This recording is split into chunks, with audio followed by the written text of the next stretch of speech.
सबसे बड़ी खबर जो इन दिनों चर्चा में चल रही है वो चंपई सोरेन को लेकर चल रही है। चंपई सोरेन के बारे कहा जा रहा है कि चंपई सोरेन नाराज चल रहे हैं, इसलिए बहुत ज्यादा सक्रिय दिखाई नहीं दे रहे हैं। और एक दिन पहले पूर्व मुख्यमंत्री हेमंत सोरेन ने कई बड़े आला नेताओं के साथ होटवार में ही बैठक की है, जिनमें बसंत सोरेन का नाम लिया जा रहा है। कहा जा रहा है कि जोबा मांझी से भी मुलाकात की है, लेकिन जोबा मांझी को लेकर अंदर खाने चर्चा ये आ रही है कि जानबूझकर कमजोर प्रत्याशी दिया गया है ताकि इसका ठीकरा चंपई सोरेन के सर पर फोड़ा जा सके। ऐसा हम नहीं कह रहे, ऐसा बीजेपी के जो प्रत्याशी हैं गोड्डा के निशिकांत दुबे, वो ट्वीट कर कह रहे हैं और कह रहे हैं कि आखिर जोबा मांझी को टिकट क्यों दिया गया है। हालांकि जोबा मांझी कॉन्फिडेंट हैं और चुनाव लड़ रही हैं, चुनाव लड़ने को तैयार हैं, उन्हें प्रत्याशी घोषित कर दिया गया है। लेकिन सबसे बड़ी बात यह है, हमारे साथ मदन भी जुड़े हुए हैं। मदन, देखिए, चाईबासा में अब तक जितने भी सांसद हुए हैं 16 में से 15 सांसद हो समुदाय से रहे हैं। बस एक बार कृष्णा मांडी जो जेएमएम के टिकट पर जीते थे वो हम हो समुदाय से बाहर के थे। देखिए, हो समुदाय का एक प्रतिनिधि मंडल भी चंपई सोरेन के पास आया था और ये कहा था कि हो समुदाय से ही टिकट दिया जाए, लेकिन ऐसा नहीं हुआ है। और अब हो समुदाय जब विरोध कर रहा है तो कहीं ना कहीं निशिकांत दुबे भी सवाल खड़े कर रहे हैं कि जानबूझकर कमजोर प्रत्याशी दे दिया गया है क्या। तो ऐसे में क्या समीकरण होंगे? सीधा सीधा मुकाबला तो अब गीता कोड़ा और जोबा मांझी के बीच ही होता दिखाई दे रहा है चाईबासा में। बिल्कुल, देखिए, चाईबासा में अब गीता कोड़ा और जोबा मांझी के बीच ही मुकाबला है, लेकिन ऐसे में अब उस सीट पर जीत हासिल करने के लिए तमाम जो नेता हैं वो अपने कार्यकारी जो अध्यक्ष हैं हेमंत सोरेन, जो कि फिलहाल होटवार जेल में बंद है, उनसे मिलने जाते हैं, मंथन करते हैं कि आखिर कैसे जीत हासिल की। लेकिन अब जो एक ट्वीट हुआ है निशिकांत दुबे की तरफ से, वो कई सवाल खड़े कर रहे हैं। दरअसल जो मुख्यमंत्री हैं चंपई सोरेन, वो अपने क्षेत्र में 4 दिनों तक रहेंगे, कई कार्यक्रमों में शामिल होंगे, लेकिन अब उस दौरे को कोई एक तरह से सवालिया घेरे में लिया जा रहा है। कहा यह जा रहा है कि कल्पना सोरेन को मुख्यमंत्री बनाने के लिए चंपई सोरेन को एक तरह से मुख्यमंत्री पद से हटाया जा सकता है। ऐसे में यह तब होगा जब जोबा मांझी चुनाव हार जाएंगे और इसका ठीकरा जो है उनके सिर पर फोड़ा जाए और फिर कल्पना सोरेन को मुख्यमंत्री बना दिया जाए।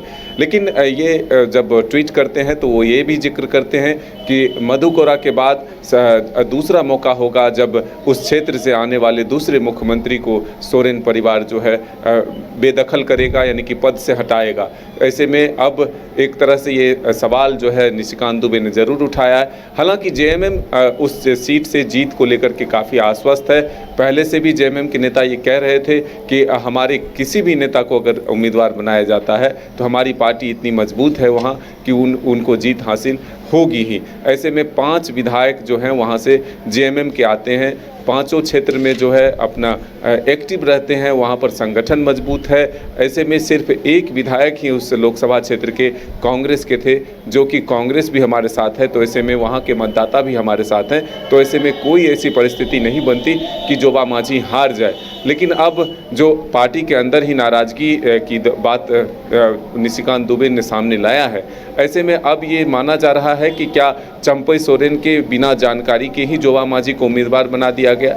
जैसा कि निशिकांत दुबे ने ट्वीट किया है, वो भी कह रहे हैं कि मुख्यमंत्री के बिना संज्ञान के ही, बिना जानकारी के ही जोबा मांझी को उम्मीदवार बनाया गया। तो ऐसे में इसके पीछे की वजह क्या रही? क्या मुख्यमंत्री को इसकी जानकारी नहीं दी गई?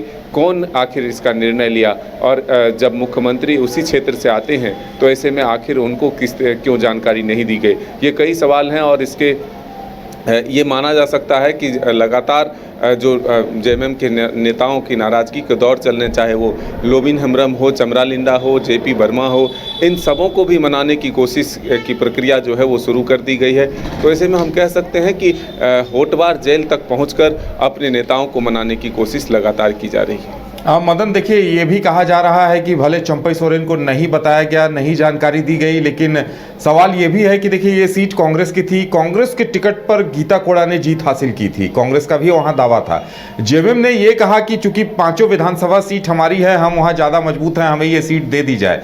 और ऐसे में जिस तरह से जोबा मांझी को लेकर कहा जा रहा है उससे कहीं ना कहीं जेएमएम पर भी सवाल उठ रहे होंगे। ऐसे में कंफ्यूजन तो एक क्रिएट हो ही गया है कि आखिर क्या जेएमएम में वाकई ऐसा कुछ चल रहा है कि जोवा मांझी को दे दिया गया, क्योंकि इससे पहले सुखराम उरांव या दीपक बिरुवा, ऐसे सुखराम उरांव पूर्व विधायक रह चुके हैं, दीपक बिरुवा वर्तमान में मंत्री हैं, उनका भी नाम सामने आ रहा था और वो हो समुदाय से भी थे।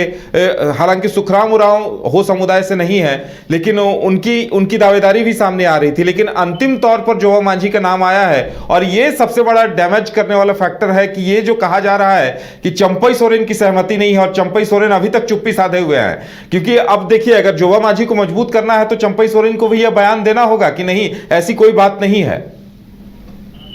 चंपई सोरेन को भी खुलकर सामने आना होगा और जो सवाल उन पर उठाया जा रहा है या फिर आरोप ये लग रहा है कि जेएमएम के नेताओं ने उनको जानकारी नहीं दी है, तो आखिर इसके पीछे क्या वजह है, क्या सच्चाई है, ये चीज़ें जब जेएमएम के नेता खुलकर इस पर बातचीत करेंगे तब जाकर पता चलेगा। लेकिन ये आरोप बीजेपी के सांसद निशिकांत दुबे ने ट्वीट करके कहा है कि चंपई सोरेन को, जो कि मुख्यमंत्री हैं, उनको बिना जानकारी दिए हुए चाईबासा सीट से जोवा मांझी को उम्मीदवार बना दिया गया। तो ऐसे में इसके पीछे की वजह क्या रही, जो वो बता रहे हैं कि आगे इस हार का ठिकरा उनके सिर फोड़कर मुख्यमंत्री पद से उन्हें हटाया जाए, तो क्या कितनी सच्चाई है इस आरोप में, यह आने वाला वक्त बताएगा।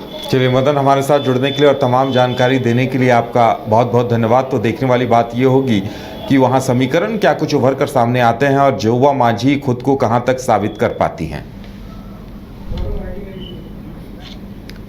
तो झारखंड में सीटों को लेकर पेंच अभी तक सुलझता नजर नहीं आ रहा है। देखने वाली बात यह होगी कि अंतिम तस्वीर क्या उभर कर सामने आती है। जनता को इंतजार इस बात का है।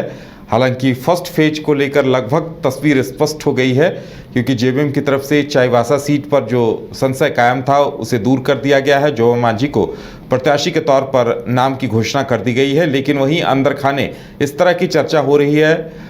निशिकांत दुबे ये आरोप लगा रहे हैं कि जोवा मांझी मुख्यमंत्री चंपई सोरेन की पसंद नहीं है और जब जोवा मांझी प्रदर्शन बेहतर नहीं कर पाएंगी तो इसका ठीकरा चंपई सोरेन पर फोड़ने की तैयारी है। लेकिन क्या वाकई में ऐसा है? अगर ऐसा नहीं है तो जेएमएम की तरफ से इसे लेकर स्पष्टीकरण क्यों नहीं आ रहा? कई सवाल सामने हैं। क्या चंपई सोरेन वाकई में नाराज चल रहे हैं? कई सवाल सामने हैं जिनके जवाब अभी आने बाकी हैं।